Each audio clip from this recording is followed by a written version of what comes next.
Tonight on Sightings, we explore psychic healing and what you see could save your life.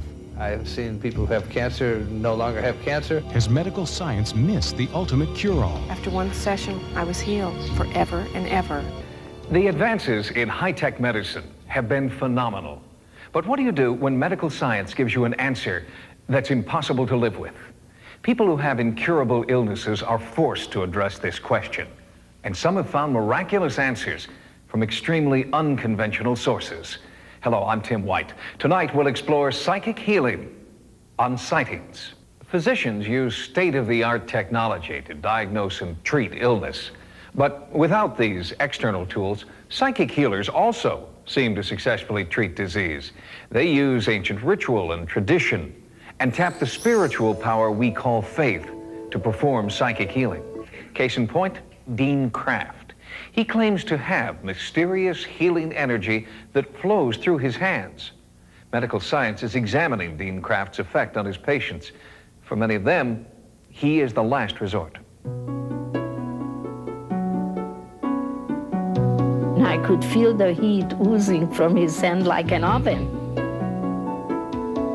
Something is not right. These hands are on fire and they're vibrating.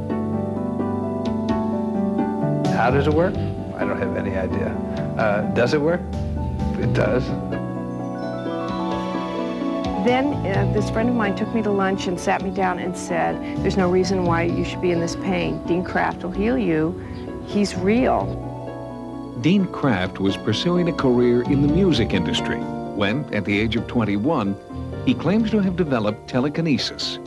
During one of these demonstrations, or showing off at the time, my brother-in-law got this headache while he was watching this, and my first response was to go lay hands on his head, which I did, and of course, his headache went away, and I didn't really think much of it at the time, and I started laying on hands, and that process is pretty intuitive. It's not a planned process. Once I start laying on hands, it's sort of my hands go to areas, and I sort of follow them. What else goes on is I start to visualize, and it's like if this tumor is the size of an egg, I start to picture it, and in my mind, I try to see it get smaller. I see myself to be like a catalyst, like a spark plug, that I use my energy to try to catalyst the person's own healing system. I believe that medical doctors are meant to diagnose. I believe very much in medical science. And basically, I work on most of the cases after doctors have given up.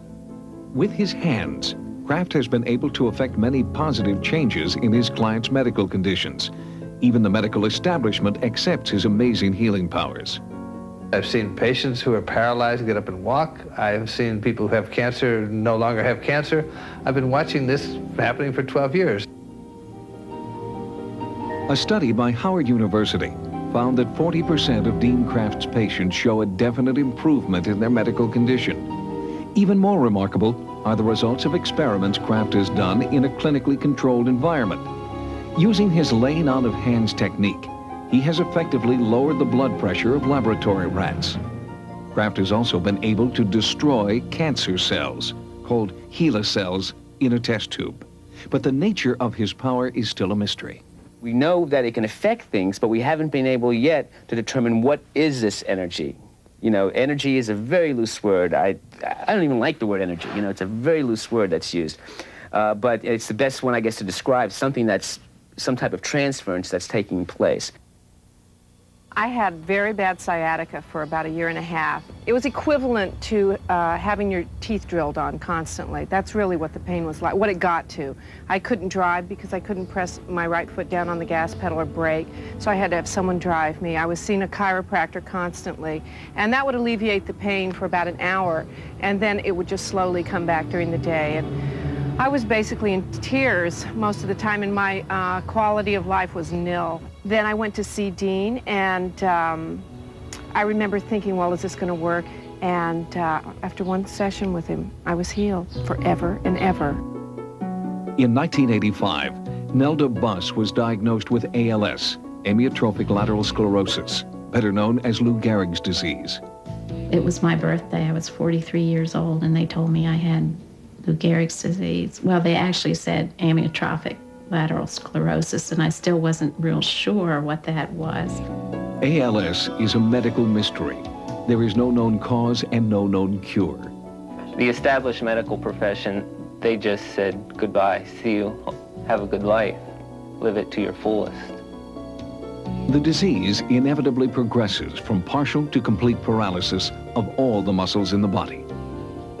She just kept getting progressively worse, and I guess from the time she was diagnosed until she was basically an invalid was only about 6 months or something. In the final stages of ALS, Nelda had become a quadriplegic, unable to move, but mentally alert and aware that she was about to die.